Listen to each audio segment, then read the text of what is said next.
Hello everybody, this is The Pocket Passer. I'm your host, Randy White. I hope all of you are having a fantastic day.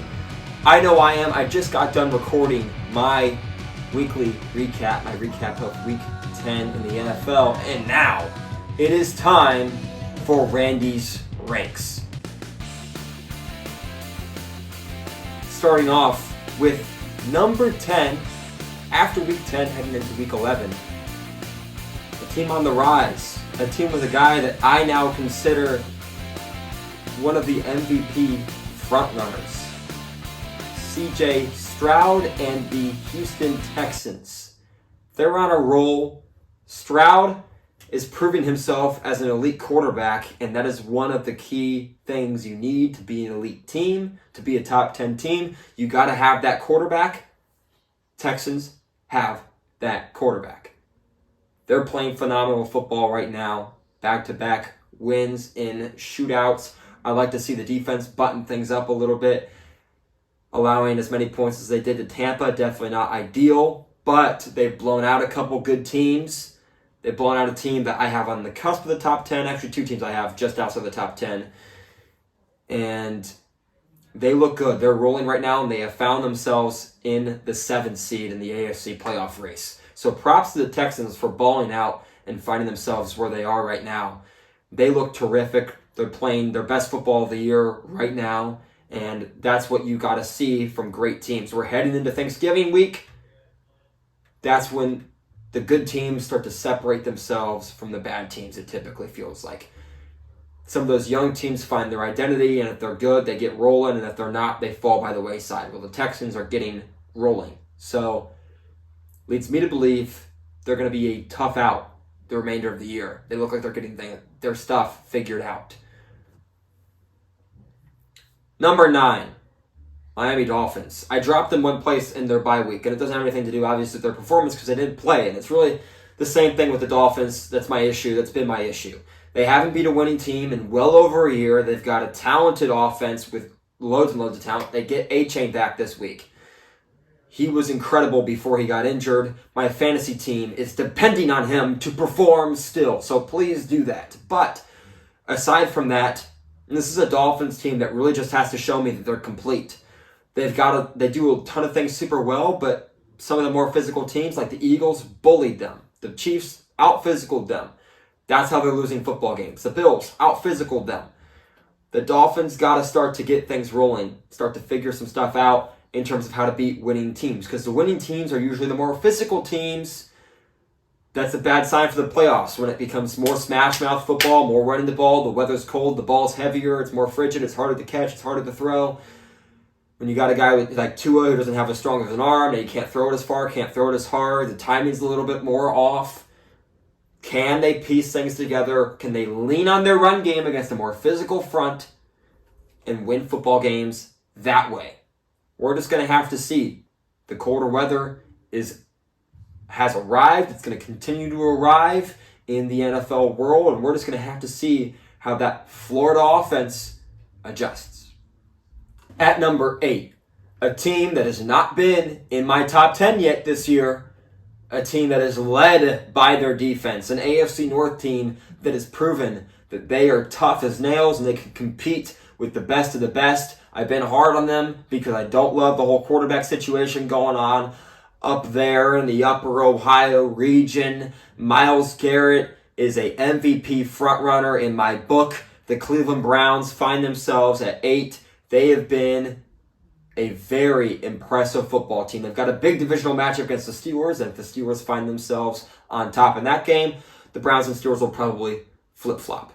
And you'll find the Steelers somewhere between 10 and 8. That's my guess. But right now I have the Browns because I just think they're a little better. They had a more impressive win against the Ravens team that played better. They showed that they could win in more of a shootout, even though it was the Browns' defense that laid a heavy punch with that pick 6 late, the batted ball into the air that Greg Newsome returned. But all in all, this team feels like they can win multiple ways. The offense is heating up. Deshaun Watson's getting better.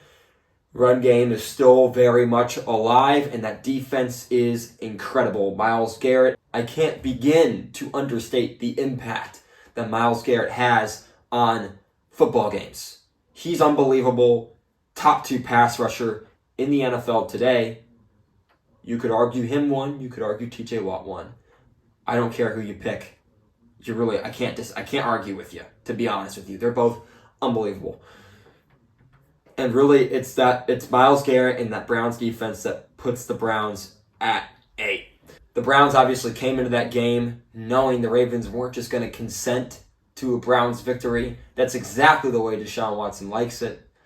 And the Browns find themselves just a half game back in the divisional race, along with the Steelers, just behind the Ravens and just ahead of the Bengals.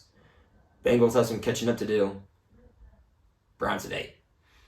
At number 7, a team with a culture I love, a team that has shown they can win in any way. Shootout, low scoring, slugfest, you name it, the Detroit Lions have an answer for you. Jared Goff has been fantastic. Those receivers are terrific. The run game is unbelievable. Now Jahmyr Gibbs and David Montgomery have emerged as a two-headed monster. David Montgomery's injury forced the Lions to throw Jahmyr Gibbs into the fire. And in that experiment, they learned just how special that young guy is. And now that two-headed monster of a run game is going to prove deadly to any opposing defense, to any opposing run-stopping unit. Good luck stopping those two guys. And even if you do sell out to stop them, fine. We'll just pass the ball to, Amon-Ra St. Brown, Jameson Williams, Reynolds, either Reynolds. Sam Laporta at tight end, who's been a phenomenal rookie. The Lions are a complete football team. And they find themselves with one of the 3 best records in the NFL. There's just 3 teams remaining with 2 or fewer losses. The 2 teams that faced each other in the Super Bowl last year and the Detroit Lions, they have been so much better than even I could have imagined this year. Their one flop, a blowout loss to the Ravens, but other than that, they have been monumentally impressive. Lions at 7. At 6, had to drop them a few spots for their disappointing loss, a loss I felt like they had to win. They were rolling and they stubbed their toe this Sunday. The Bengals fall to 6. Their defense was unable to get it done. Joe Burrow played poorly. Joe Burrow can't play poorly. The Bengals can't afford for Joe Burrow to turn the ball over. It's that simple. Their defense is very good, but those young safeties, C.J. Stroud exploited them. That Texans offense exploited them. They made plays. The Bengals defense did not make plays. The Texans found themselves on top, and they got themselves into the top 10 with that win, and that's why the Bengals got to drop a few spots. I still think they're really good. I still love them. I still feel like Bengals after the bye week is a formidable opponent. They play the Ravens this week, and then I believe the Chiefs the week after that, so they've got quite the gauntlet ahead of them. They've got to win probably both of those games to stay alive. They're currently out of the playoff picture. At the moment, they are in the hunt. They got to stay right there if they want to find a way to sneak in at the end. It's going to be tough. One of those AFC North teams, at least, is not going to make it. Bengals sure as hell don't want to be the team to lay claim to that title after the seasons they've had the past 2 years. Number 5, a team with a quarterback that I've been too hard on this year. A team with one of the best pass rushers in the NFL. They may have lost their star corner, but they're still loaded. The Dallas Cowboys are a phenomenal roster, top to bottom. CeeDee Lamb is playing his best football of his career. He's been incredible. Dak Prescott is playing his best football of the season. They haven't played great teams, so I don't want to over-adjust, but I believe the Cowboys are a more complete team and a more physical team and an overall better team than the teams I have listed below them. I just feel like they're more formidable. So I'm going to put the Cowboys at 5. 4, a team I've been in love with for a good chunk of the season, a team that is led by a guy that I had as an MVP frontrunner, a team with a great defense that also leads, and that defense got outshined by the Browns. So the Baltimore Ravens at 4, gotta drop them a few spots. after their disappointing loss to the Browns. They're still a great football team. Don't hit the panic button. But I just got to see a little bit more. I've had the Ravens so close to the best. But you got to drop them after a loss like that, at least a little bit. So Ravens at 4. They're still great. Don't overreact. They're, of course, still winning the division, but a loss to the Bengals and a Steelers win pops them below first place. As far as a loss to the Bengals and a Browns win, not really sure how that's going to work because the Browns and Ravens split games. So I'm not sure how that's going to pan out entirely, but Ravens at 4. 3, the Chiefs. I dropped the Dolphins during their bye week 1 spot. I rose the Chiefs by 2 spots during the bye week. And that has more to do with the teams ahead of them dropping than it does them gaining, obviously, because they didn't play. My concerns stay the same. That receiving core's got to put it together, so it's not just the Travis Kelce show. As amazing as Travis Kelce is, he can't carry the load of an entire offense with it just being him and Mahomes. Right? Pacheco's got to heat up in that run game. And those receivers have to start catching passes. That's the only way the Chiefs are going to win a Super Bowl. That receiving core has to figure it out. With that being said, if they do figure it out, I'm not sure anyone can beat them because that Chiefs defense is special this year. I've been saying for years, anyone who knows ball has been saying for years how great of a defensive coordinator Steve Spagnuolo is. Well, guess what? He finally has enough talent around him at every position to command a top 10 defense.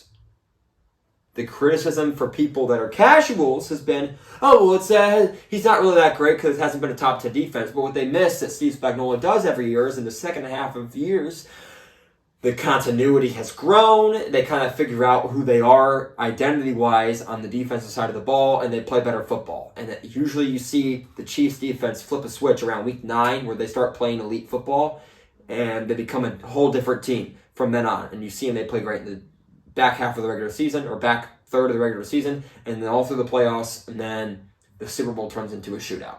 But now that Chiefs defense has just been great all year.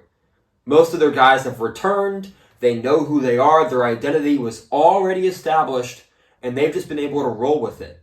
And they've been nothing short of wildly impressive all season long, dating back all the way to week 1 when without their star player, they were able to hold the Lions to just 14 points on offense. The Lions, yes, they scored 21 points.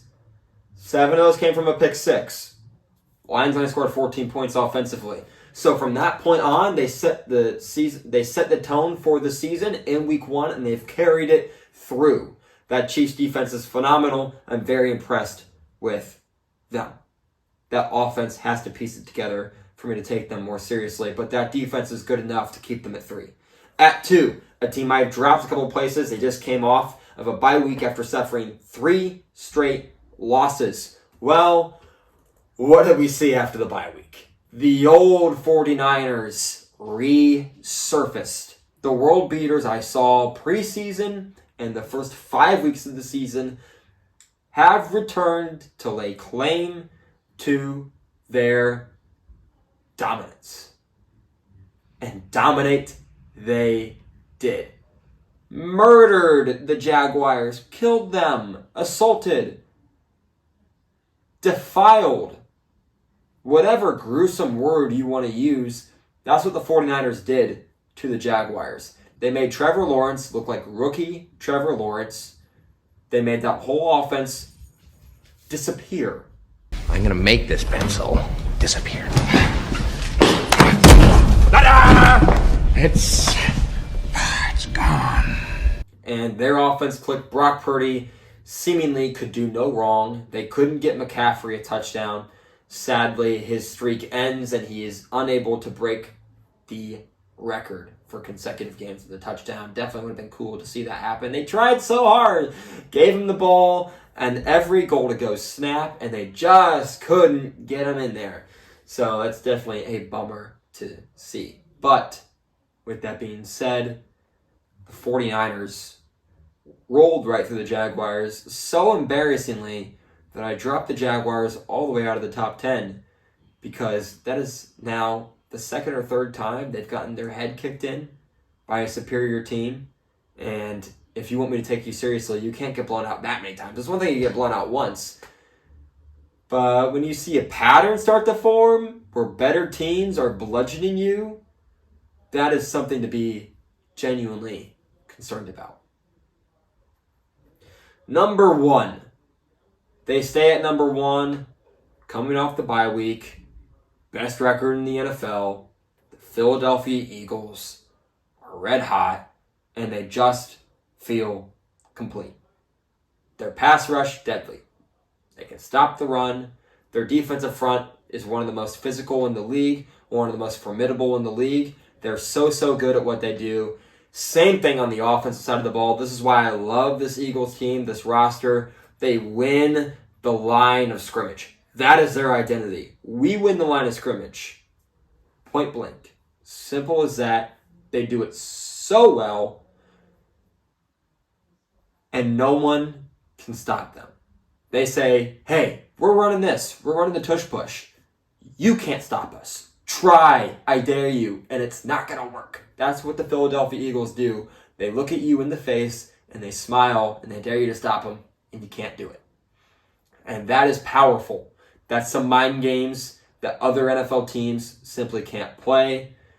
The Eagles are the team to beat in the NFL right now. They had their stinker against the Jets. Jalen Hurts' worst game of his career. But other than that, Jalen Hurts has been terrific. A.J. Brown's been unbelievable. Devontae Smith has been great. DeAndre Swift has looked good. The offensive line, of course, terrific. Jalen Hurts, terrific. I'll say it again. The defense is getting better and better. The pass rush is deadly. They feel so complete, well coached, the whole package.